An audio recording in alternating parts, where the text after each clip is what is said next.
जब मैं गाड़ी में आ रहा था तो गाड़ी में मुझे बताया कि अंडमान निकोबार में मोहन भागवत ने एक बयान दिया। मेरा भाषण का प्लान दूसरा था, मगर जब मैंने उनका बयान सुना तो मैंने अपना पूरा प्लान बदल दिया, भाषण का प्लान। गांधी जी कहते थे कि सत्य सबसे जरूरी चीज है। हमारे धर्म में सत्य को सबसे जरूरी माना जाता है।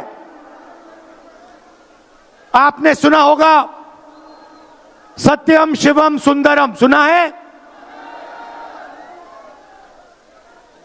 हमारे धर्म में कहा जाता है सत्यम शिवम सुंदरम। आपने सत्यमेव जयते भी सुना होगा, सुना है? अरे भाई कांग्रेस के कार्यकर्ता हो, सुना है?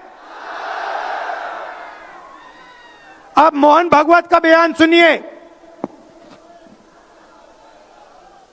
विश्व सत्य को नहीं, शक्ति को देखता है। जिसके पास शक्ति है उसे माना जाता है। यह मोहन भागवत की सोच है, यह विचारधारा आरएसएस की है।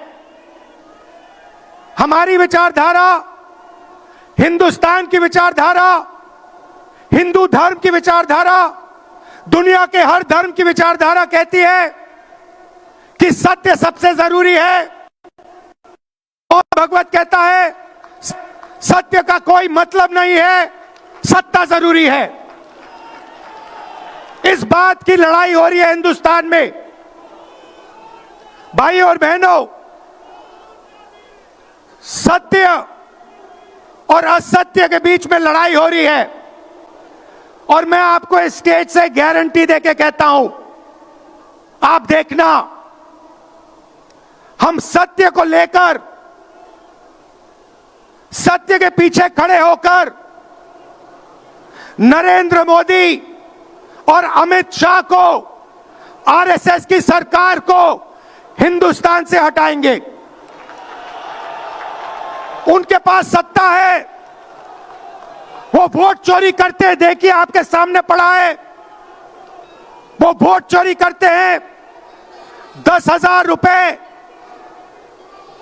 चुनाव के समय, चुनाव हो रहा है, 10,000 रुपए वो देते हैं। उनके इलेक्शन कमिश्नर हैं जिनके नाम अभी प्रियंका जी ने लिए, मैं भी ले लेता हूं। नहीं है? Gyanesh Kumar, doctor Sukhbir Singh Sandhu, doctor Vivek Joshi.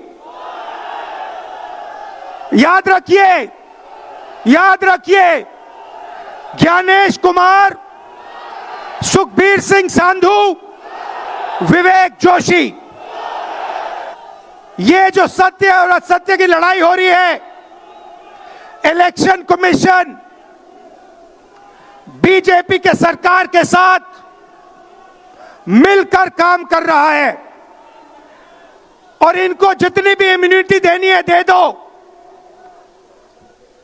नरेंद्र मोदी जी ने इलेक्शन कमिश्नर्स के लिए कानून बदला, नया कानून लाए, कहा कि इलेक्शन कमिश्नर कुछ भी करे, उन पर एक्शन नहीं लिया जा सकता है, उन पर कार्रवाई नहीं ली जा सकती है। मैं स्टेज से आपको कह रहा हूं, कांग्रेस पार्टी आपको कह रही है, आप मत भूलिए, आप हिंदुस्तान के इलेक्शन कमिश्नर हो, आप नरेंद्र मोदी के इलेक्शन कमिश्नर नहीं हो। और हम आपको साफ कह रहे हैं, ये जो कानून बना है आपकी रक्षा करने के लिए कानून बना है। इस कानून को हम बदलेंगे, रेट्रोएक्टिवली बदलेंगे और आपके खिलाफ एक्शन लेंगे, क्योंकि हम सच्चाई की लड़ाई लड़ रहे हैं और आप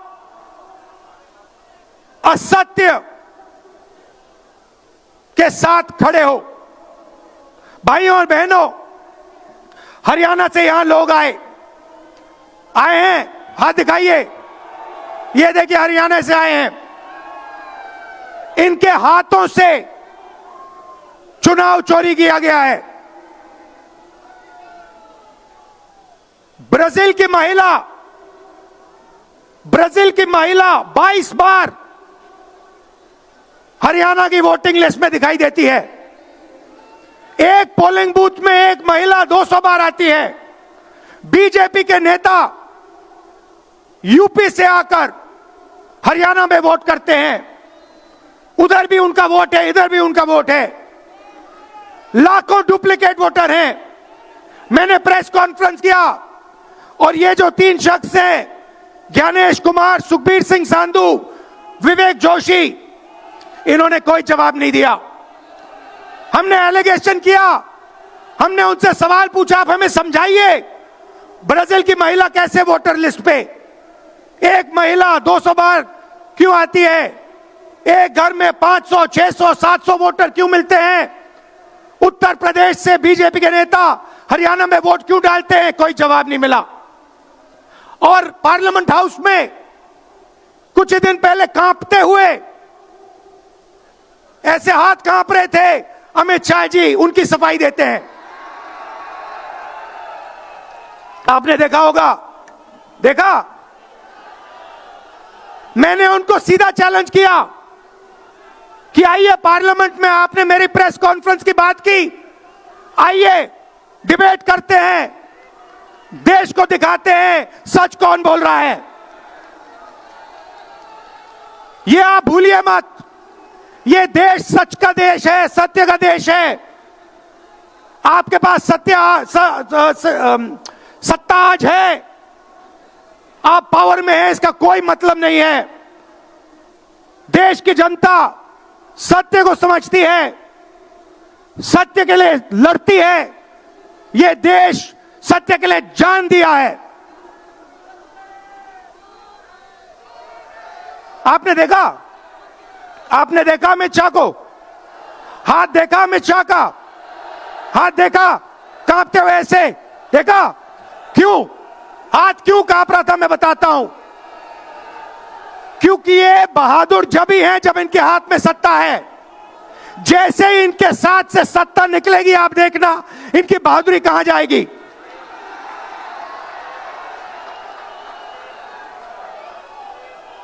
और ये भाइयों और बहनों,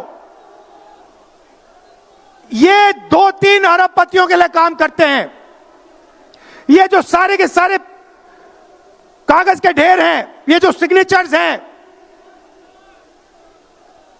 ये कहां से आए? ये देश की जनता से आए। देश के कोने कोने में नारा चला है, वोट चोर, वोट चोर। तो ये देश की सच्चाई है। ये 6 साल का बच्चा, 90 साल का बुजुर्ग, ये सब जानते हैं कि नरेंद्र मोदी, अमित शाह वोट चोरी करके चुनाव जीतते हैं। कर्नाटक में हमने दिखाया लोकसभाएं चोरी की गई, महाराष्ट्र में दिखाया वोटर डिलीशन हुआ, वोटर एडिशन हुआ, लाखों वोट इधर से गायब हो जाते हैं। महाराष्ट्र में लाखों वोट ऐड हो जाते हैं। हम इलेक्शन कमीशन से पूछते हैं, कोई जवाब नहीं मिलता। मगर शायद टाइम लगे, देखिए शायद टाइम लगे, मगर हिंदुस्तान में सत्य की जीत होने वाली है। और अमित शाह जी, मोदी जी, जितने भी आपको भाषण देने हैं आप दे दीजिए। अंत में इस देश में सत्य की जीत होती है। महात्मा गांधी ने हमें रास्ता दिखाया था, उस रास्ते पर हम चलते हैं और सत्य से आपको निकालेंगे। नफरत से नहीं, हिंसा से नहीं, सत्य और अहिंसा के साथ हम नरेंद्र मोदी और अमित शाह को हरा के दिखाएंगे। देखिए, आपने देखा होगा, मैंने अमित शाह की बात की, मगर आप मोदी जी का चेहरा देखिए, अच्छी तरह देखिए। जो मेरी बहन ने कहा, मोदी जी की कॉन्फिडेंस खत्म हो गई है। आपने देखा? वो भी जानते हैं कि हमारी वोट चोरी पकड़ी गई है और अब बस थोड़ा सा समय बचा है, थोड़ा सा समय बचा है, पूरे देश को हमारी सच्चाई पता लग जाएगी। भाइयों और बहनों, ये वोट चोरी सिर्फ वोट की चोरी नहीं है। सबसे पहले ये इस संविधान पर, अंबेडकर जी के संविधान पर आक्रमण है। इस संविधान में लिखा है एक व्यक्ति को एक वोट मिलना चाहिए। तो सबसे पहले वोट चोरी अंबेडकर जी के संविधान पर आक्रमण है और वोट चोरी करके ये सरकार चलाते हैं। छोटे व्यापारियों को इन्होंने खत्म किया, गलत जीएसटी लागू की, नोटबंदी की, बेरोजगारी, ये पोल्यूशन देखिए, ये सारा का सारा इसीलिए हो रहा है क्योंकि ये वोट चोरी कर रहे हैं। क्योंकि अगर ये वोट चोरी नहीं करते तो आप इनको 5 मिनट में सरकार से निकाल देते। ये सच्चाई है। भाइयों और बहनों, मैं कांग्रेस पार्टी के कार्यकर्ताओं को दिल से धन्यवाद करना चाहता हूं। इस देश में 2 विचारधाराओं की लड़ाई है। एक आरएसएस की विचारधारा, जो मोहन भगवत जी ने कहा, जो सत्य के खिलाफ है और सत्ता के लिए कुछ भी कर सकती है, और दूसरी हमारी विचारधारा, आपकी डीएनए, आपके खून की विचारधारा, सत्य की विचारधारा, अहिंसा की विचारधारा। और आप बिना डरे, धूप में, आंधी में, तूफान में, बारिश में, आप कांग्रेस पार्टी की विचारधारा के लिए लड़ते हो। जैसे आपके डीएनए में सत्य है, वैसे उनके डीएनए में असत्य और वोट चोरी है। भाइयों और बहनों, आप घबराओ मत, आप घबराओ मत। अंत में इस देश में सत्य की जीत होगी और सत्य से हम नरेंद्र मोदी और अमित शाह और आरएसएस की सरकार को हटाएंगे। आप सबका दिल से धन्यवाद। नमस्कार, जय हिंद।